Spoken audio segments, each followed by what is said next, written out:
আসসালামু আলাইকুম। আশা করছি সবাই ভালো আছেন। আজকে আরেকটি নতুন ভিডিওতে সবাইকে স্বাগত। আশা করছি সবাই পুরো ভিডিওটা দেখে আসবেন। ভালো লাগলে লাইক, কমেন্ট, শেয়ার করবেন ও চ্যানেলটি সাবস্ক্রাইব করবেন। আজকে আমি ভোরবেলা থেকে শুরু করছি। তো আজকে আমি কী রান্না করি আর কী কাজ করি সম্পূর্ণ ভিডিও দেখতে হলে সবাই আমার পাশে থাকবেন আর সবাই ভিডিওটি দেখে যাবেন। তো সবাই ভিডিওটি দেখতে থাকেন। এখানে আমি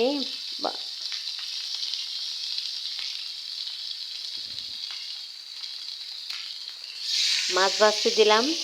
আর এটা হলো জাটকা মাছ। আর জাটকা মাছ দিয়ে গরম গরম ভাত খেতে কিন্তু অনেক ভালো লাগে, অনেক অনেক মজা লাগে। তো সবাই দেখতে থাকেন।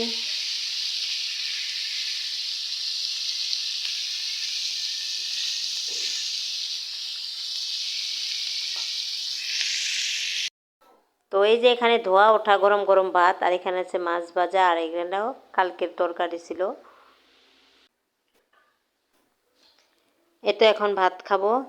আর দেখতে পারতেছেন যে এত গরম ভাত আর মাছটাও গরম গরম ভাজা নিলাম।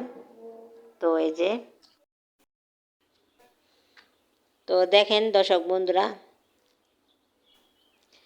ভোরবেলার ভিউটা এত সুন্দর, এত, আর পাখির কিচিরমিচির শব্দ।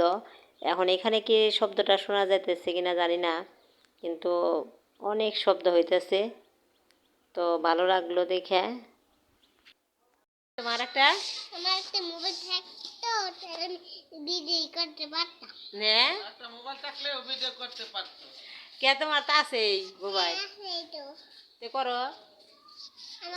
কারণ আমি বড় হয়ে নেই, আমি তো এখন ছোট, আমি বই করতে পারি না। হ্যাঁ ঠিক আছে। তুমি তো বড়। আচ্ছা করে তো বেশি বেশি লাইক করেন, শেয়ার করেন, বেশি বেশি লাইক করেন, শেয়ার করেন সবাই সবাই আমার এই নানির ভিডিওটা, আমার নানির ভিডিওটা দেখে যাবেন, দেখে যাবেন।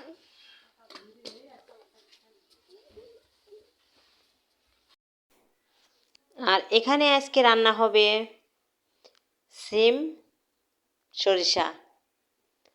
তো তার জন্য এই যে কাঁচামরিচ পেঁয়াজ কড়াইতে দেয়া হলো। এটা একটু ভালোভাবে ভাজা ভাজা হয়ে গেলে মশলা কষাইয়া তারপরে আমি সরিষাটা দিয়ে দিব। তো সবাই দেখতে থাকেন কিভাবে রান্নাটা করি সরিষার সিম।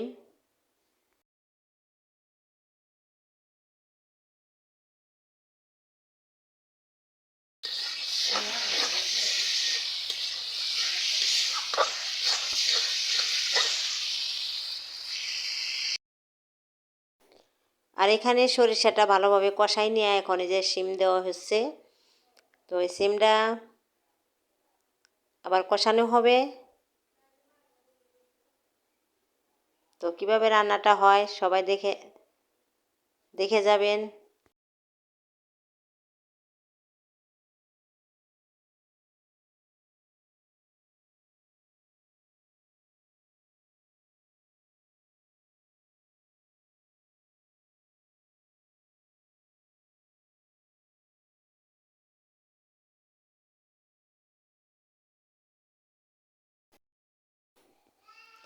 এখন এই যে সিমগুলো ভালোভাবে নাড়াচাড়া দিয়ে কষাইতে হবে। তো সরষায় সিম রান্না করা শেষ। তো কেমন হলো বন্ধুরা বলেন তো। আর এখানে ছাদ বাগানের জন্য আমি যে পিলারগুলা করে রাখছিলাম হাউজের মতো, তো এখানে যে লোক দিয়ে মাটি ফালাইতে আসি। তো তারা এই যে এগুলা বইরা দিতে আছে। তো এখানে আমি মাটি কিনাই না, পরে কিন্তু এটা বদ্ধ হইতেছে।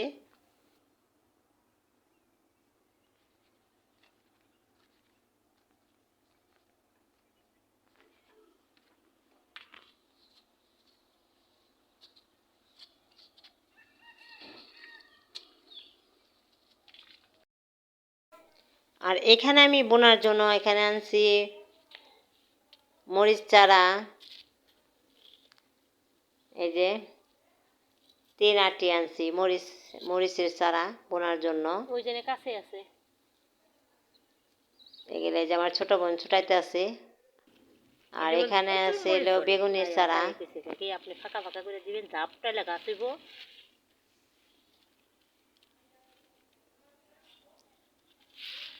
এই পেঁয়াজটি বোনার জন্য বেগুনের চারা আনছে দুই আটি।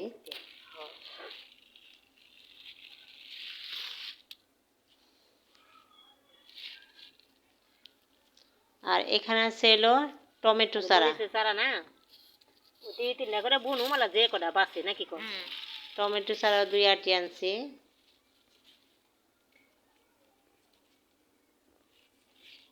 মরিচ, টমেটো, এখানে আছে পেঁয়াজের কালিও বুনবো এর জন্য আনছি। আর এখানে আনছি হলো টবের মানে মাটিটা যে করে ওগুলো আনছি আবার 3টা বেগুনের চারা একটা আর 2টা কাঁচামরিচের চারা।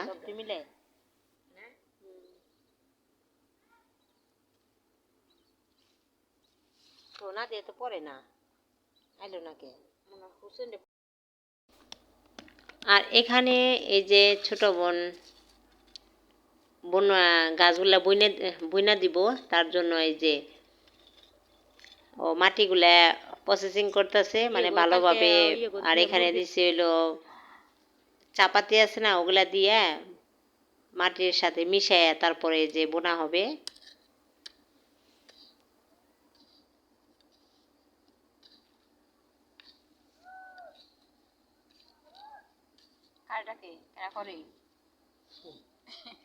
সবেরা ডাকে।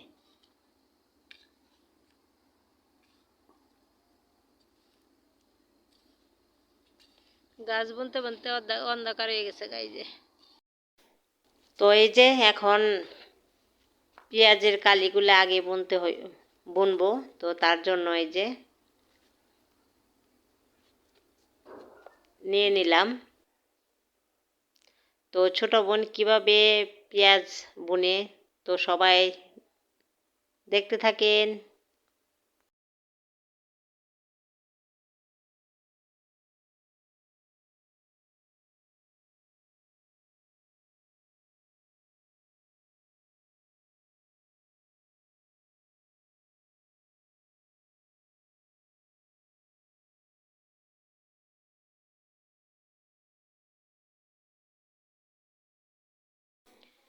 তো এই যে বুনতেছি, আর এখন এগুলা হইলেই হয়, কারণ সব কিছুর মালিক আল্লাহ।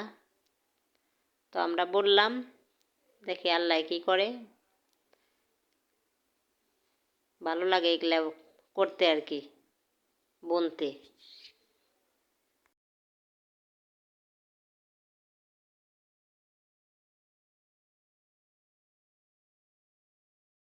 সিমেন্টের কাগজ শেষ বোনা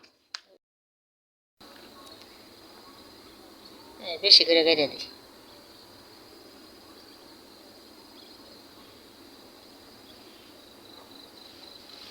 যে পর্যন্ত গেলে মানে গুড়াটা ডেকে তুলে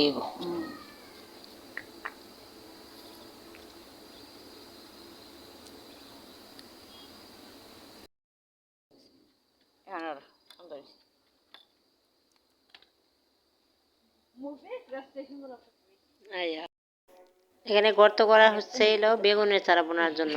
তো এই যে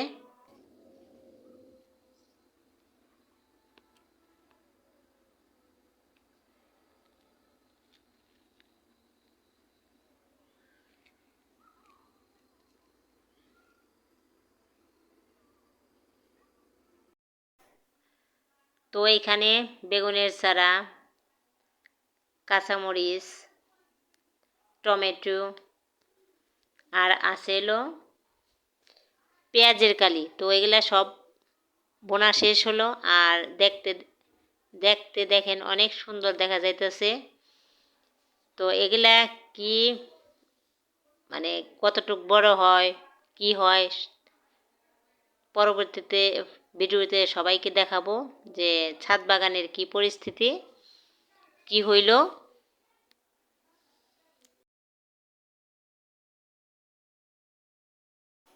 এই তো ভিডিও আর বড় করব না, সবাই ভালো থাকবেন, সুস্থ থাকবেন আর আমাদের জন্য দোয়া করবেন। আল্লাহ হাফেজ।